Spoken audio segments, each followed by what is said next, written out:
Hello, Assalamu alaikum. Welcome back to another reaction video. I'm Hasib and you're watching Hasib Reaction. So without wasting any time, let's begin this video.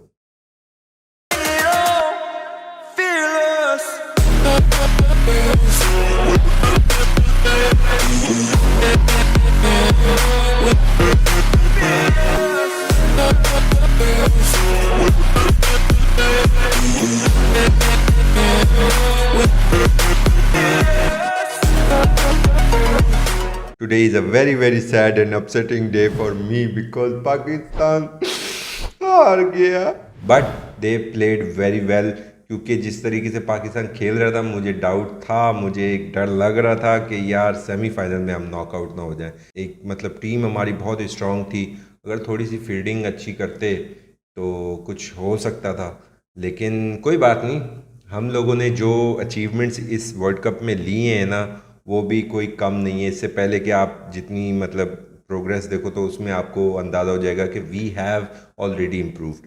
तो इंशाल्लाह और improvement की ज़रूरत है. और जिन टीमों को हमने हराना था उनको तो हमने हराया, ठीक है, और बहुत ही बुरे तरीके से हराया है. उसका तो मतलब मज़ा जो है ना हमेशा के लिए रहने वाला है. बाकी देखो हम तो घर बैठ के देख रहे हैं, ठीक है, हम तो सिर्फ दुआ कर रहे हैं.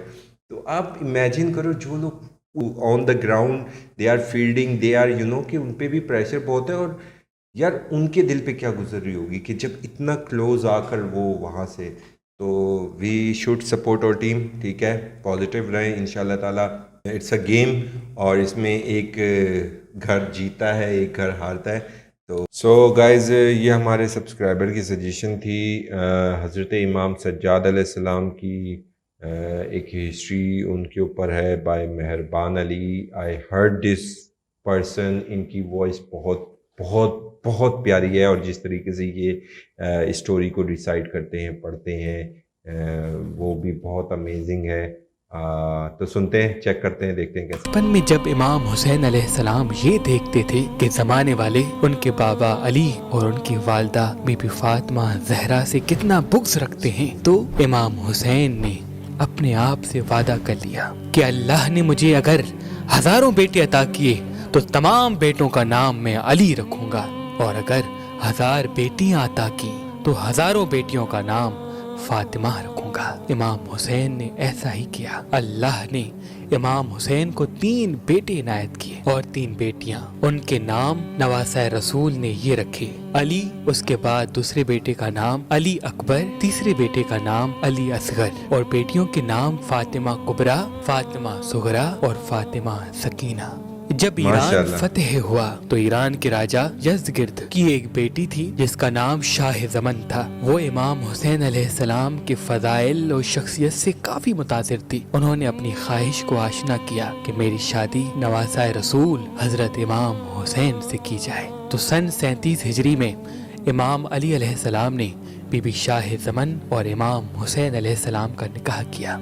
निकाह के बाद इमाम हुसैन अलैहिस्सलाम ने चाहा कि वो उन्हें शहरबानो कह के बुलाएं. तो तब से आपकी शख्सियत बीबी शहरबानो के नाम से पूरी दुनिया में याद की जाती है. तारीख ने लिखा कि आप इमाम हुसैन अलैहिस्सलाम की बहुत ज्यादा इज्जत किया करती थी. इमाम हुसैन अलैहिस्सलाम जहाँ बैठते थे तो आप उनके कदमों में बैठा करती थी. दूसरी औरतें कहती थी कि आप तो ईरान के बादशाह की बेटी हैं और इमाम हुसैन की बीवी हैं, आप साथ क्यों नहीं बैठती. तो आप फरमाती थी, इमाम हुसैन नवासा रसूल हैं, फातिमा ज़हरा के बेटे हैं, मैं उनकी कनीज हूँ. बिलाखिर हुजूर पाक सल्लल्लाहु अलैहि वसल्लम की रहलत के 27 साल बाद 4 जनवरी 659 ईस्वी 5 शाबान 38 हिजरी मदीने पाक में इमाम हुसैन और बीबी शहरबानो को अल्लाह ने एक बेटा अता किया और उसका नाम इमाम हुसैन ने इमाम अली की जिंदगी में ही अली रख दिया. जैसे ही आपकी आमद हुई तो सबसे पहले इमाम अली इब्न अबी तालिब अलैहिस्सलाम ने आपको अपनी गोद में लिया और ज़ारो कतार रोने लगे. इमाम हुसैन ने पूछा, बाबा जान आप रो क्यों रहे हैं. इमाम अली ने कहा, ऐ हुसैन, तुम्हारे कत्ल के बाद इस मेरे पोते को बहुत तकलीफें सहनी पड़ेंगी. यही कोफा होगा जहाँ ये कैद करके लाया जाएगा। इसको पत्थर मारे जाएंगे। और ये अकेला नहीं, हुसैन तुम्हारी बहनें, माएँ और बेटियां भी साथ होंगी। और ये कदम कदम पे खून के आंसू रोएगा ताकि दीन इस्लाम जिंदा रह सके। आपकी उम्र मुबारक तकरीबन 3 साल की जब हुई तो हजरत अली इब्न अबी तालिब अलैहिस्सलाम को मस्जिद कूफा में शहीद कर दिया गया। आप जनाब अब्बास से तकरीबन 12 साल छोटे थे। निहायत ही नफीस और बाअदब और इबादत में मसरूफ और मशगूल रहते थे। आपके अखलाक का आलम ये था कि एक मर्तबा दस्तरखान पे आप अपनी वालदा के साथ खाना खा रहे थे। खाना खाते भी थे और अपनी वालदा के मुबारक चेहरे को देखते भी थे। तो आपकी वालदा बीबी शहरबानू ने कहा, ऐ मेरे प्यारे बेटे, मुझे बार बार देख क्यों रहे हो? तो इमाम सज्जाद ने कहा, मैं आपको देख इसलिए रहा हूँ ताकि ऐसा ना हो कि आप किसी चीज को देखें और आपसे पहले वो चीज मैं उठा लूं। जो चीज मेरी माँ नहीं खाएगी वो चीज उसका बेटा सज्जाद खाएगा। बचपन से ही ज्यादा इबादत करने की वजह से आपकी पेशानी पे सजदे का निशान वाज़ेह नजर आने लगा। आप पूरी पूरी रात सजदे में गुजारते थे। एक मर्तबा आपकी वालदा करीब आके सुनने लगी तो आप सजदे में थे और आपके लबों पे ये सदा थी, ऐ अल्लाह, ये मिस्कीन तेरे दर पे आया है। ऐ अल्लाह, ये फकीर तेरे दर पे आया है। ऐ अल्लाह, ये कमजोर तेरे दर पे आया है। आपकी वालदा हैरान हो गई कि ये 4 साल का बच्चा ऐसे तड़प के अल्लाह की इबादत कर रहा है। और यूं आपका नाम आबिद पड़ गया। बचपन से ही दुखों और तकलीफों को सहते सहते जब ज़माना बुलूगियत तक आप पहुँचे तो सादात का मदीने में रहना महाल हो गया। इमाम हुसैन अलैहिस्सलाम ने अपने अहलो अयाल को साथ लेकर मक्के से होकर करबला के लिए सफर कर दिया। रास्ते में जब इमाम सज्जाद तक मुस्लिम बिन अकील की शहादत की खबर पहुंची तो इमाम सज्जाद को जलाल आया। इमाम हुसैन अलैहिस्सलाम ने इमाम सज्जाद के कंधों पे हाथ रख के कहा, सज्जाद, तुम्हारा इम्तिहान ये नहीं बल्कि तुम्हारा इम्तिहान तो मुझसे भी सख्त है। मेरी शहादत के बाद तुम्हें अपनी माओ बहनों के साथ कैद कर दिया जाएगा।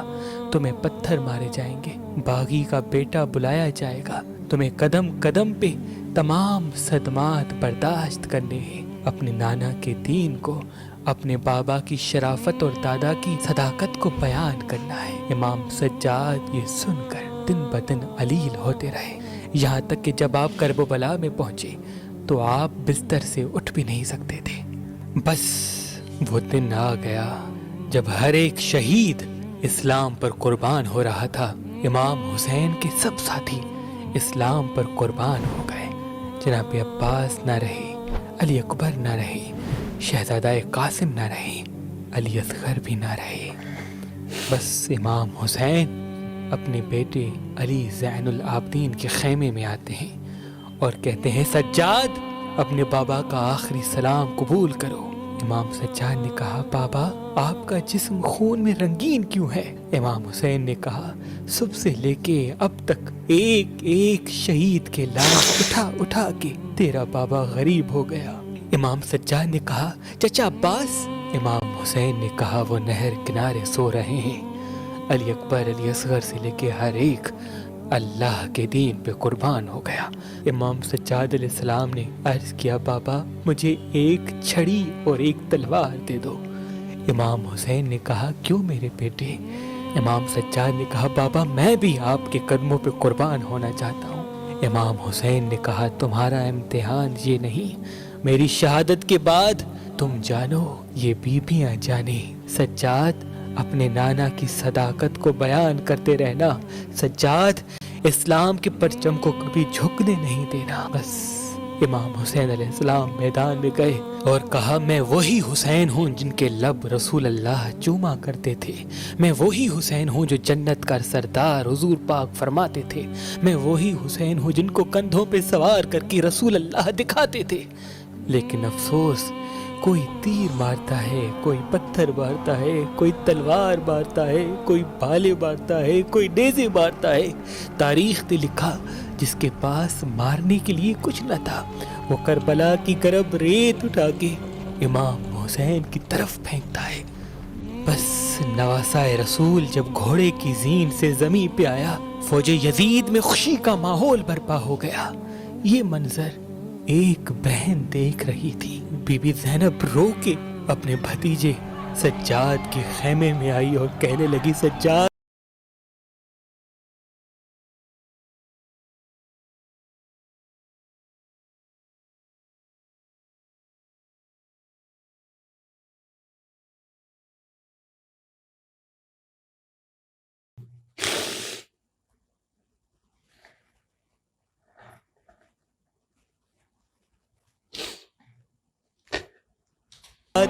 اٹھو بیٹا تمہارا بابا قتل ہو رہا ہے. بس خیمہ ایک طرف سے اٹھنا تھا.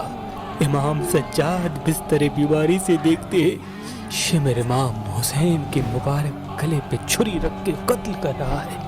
آسمان کا رنگ سرخ ہو گیا, زمین تڑپنے لگی, کائنات کا ذرہ ذرہ نبی کے لال پہ سوگوار ہے.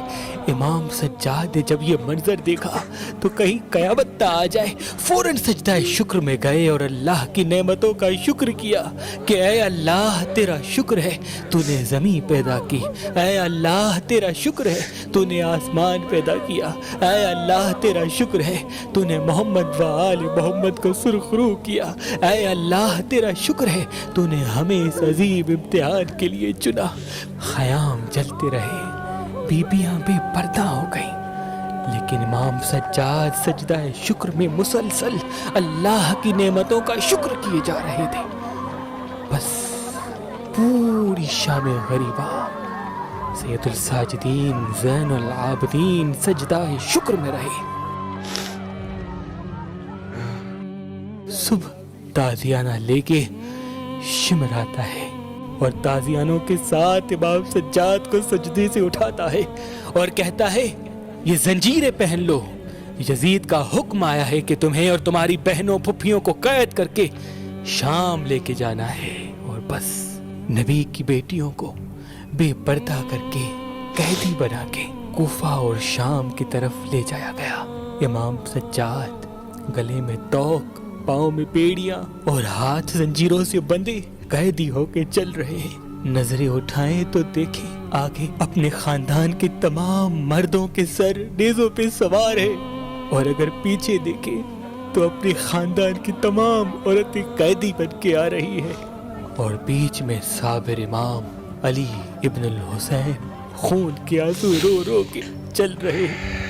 بیمار کربلا اگر کہیں گر جاتا تھا تو شمر تازیانہ لے کے مارتا تھا اور کہتا تھا جلدی چلو تاکہ جلد سے جلد یہ خوشخبری دربار یزید تک پہنچے اور میں انعام لے سکوں. ہزاروں میل کا سفر طے کر کے شام کی طرف بڑھتے رہے. اونٹوں کے اوپر اماریاں نہیں تھی اور اسی وجہ سے مختلف جگہوں پہ رسول اللہ کے خاندان کے جو چھوٹے چھوٹے بچے تھے وہ گرتے گئے. تاریخ نے لکھا 64 بچے یا اس سے بھی زیادہ. جو بچہ گرتا تھا وہ اونٹوں اور گھوڑوں کی ٹاپوں کے بیچ میں مر جاتا تھا. بس یہ تکلیفیں سہ سہ کے جب آل رسول شام تک پہنچے تو یزید نے کہا محمد کے گھرانے کو ٹھہرائے رکھو, میں اپنا دربار سجا لوں, میں اپنا شہر شام سجا لوں. آل رسول کو پتا ہونا چاہیے کہ میں کتنا بڑا بادشاہ ہوں. پورے شہر کو سجایا گیا. 3 دن تک رسول کی بیٹیوں کو شہر کے باہر ٹھہرایا گیا. یزید نے یہ اعلان کرایا کہ جس طرح سے عید کے دن نئے کپڑے پہنتے ہو آج نئے کپڑے پہنو, کیونکہ باغی کو میں نے قتل کر دیا اور ان کے خاندان کو میں نے در بدر پھرا دیا. بس جب نبی کی بیٹیاں اور امام سجاد شام میں داخل ہوتے ہیں ہر چوک پہ لوگ پتھر مار کے ان کا استقبال کرتے ہیں اور کہتے ہیں کہ یہ ہے حسین باغی کی بہنیں, یہ ہے حسین باغی کا بیٹا, یہ ہے حسین باغی کا خاندان. یزید اپنے محل میں سکون و آرام کے ساتھ بیٹھا تھا اور انتظار کر رہا تھا کہ نبی کی نواسیاں آئیں اور میں ان کو اپنا دبدبا مرتبہ دکھاؤں اور بتاؤں کہ میں کون ہوں. جب آل رسول قید ہو کے در بدر پھر پھر کے دربار یزید میں پہنچتے ہیں سامنے کٹا ہوا سر امام حسین کا آتا ہے. یزید ہاتھ میں چھڑی لے کے امام حسین کے مبارک لبوں پہ پھیرتا ہے اور کہتا ہے کہ اے حسین دیکھ, میں نے بدر و احد کا کس طرح سے بدلہ لے لیا. کاش آج میرے دادا پر دادا زندہ ہوتے, ان کو میں بتاتا کہ میں نے محمد اور اس کے خاندان کا کیا سلوک کر دیا, کتنی عزت اللہ نے مجھے نوازی ہے, کتنی طاقت مجھے اللہ نے نوازی ہے, کتنا مرتبہ مجھے اللہ نے دیا ہے. بس یہ کہنا تھا تو امام سجاد نے کہا اے دولت کے نشے میں اپنی آنکھوں کو بند کرنے والے بادشاہ، مجھے بھی موقع دے تاکہ میں بھی اپنا تعارف کراؤں۔ لوگوں نے کہا یزید یہ بیمار کانپ رہا ہے، یہ تمہارے سامنے کیا کہے گا، اسے بھی کہو۔ سیریسلی گائز، یہ تاریخوں میں لکھا جاتا ہے کہ وہ پوری زندگی رویا کرتے تھے، اور جو گوشت کی مارکیٹیں ہوتی تھی نا وہ بند کر دی جاتی تھی۔ جب وہ مارکیٹ سے گزر ان کا ہوتا تھا تو وہ اس کو بند کر دیتے تھے، کیونکہ گوشت کو دیکھ کر جو ہے نا ان کو سب یاد آتا تھا۔ تو جو اہل بیت کے ساتھ جو ظلم ہوئے، جو زیادتیاں ہوئی ہیں، جو ان پہ ظلم، مطلب اس کی کوئی لمٹ ہی نہیں ہے، کوئی آپ بیان نہیں کر سکتے، اور آپ سوچو گے تو آپ کا دل جو ہے وہ پھٹتا جائے گا۔ اگر وہ ججمنٹ کریں اور وہ انصاف کریں تو آپ اس قابل نہیں ہو کہ آپ اللہ کے انصاف سے جنت تک پہنچو گے۔ ہم بہت گناہ گار ہیں بھائی، تو اس لیے اپنے بس اب اللہ سے تو دعا یہی کرنی چاہیے، اللہ تعالیٰ تو ہمیں معاف فرما دے۔ انصاف کرنے کے لیے بولو ہی نہیں، کیونکہ اللہ کا انصاف جو ہے نا وہ آپ بس جو سمجھدار لوگ ہیں وہ سمجھ جاتے ہیں، باقی جو آئی نو وہ مجھ سے تو زیادہ ہی جانتے ہوں گے کیونکہ ان کی لائف بھی میرے سے زیادہ گزری ہے، لیکن وہ ایک ہوتا ہے نا ایک دماغ میں دوبارہ سے یہ آپ کسی چیز کی طرف جو ہے ریمائنڈر، تو یہ بس ایک مقصد ہوتا ہے۔ باقی آج کے لیے اتنا ہی۔ Check out my other reaction videos اور نصیب ریئیکشن۔ ملتے ہیں نیکسٹ ویڈیو میں، تب تک کے لیے اپنا بہت بہت خیال رکھیں۔ اللہ حافظ۔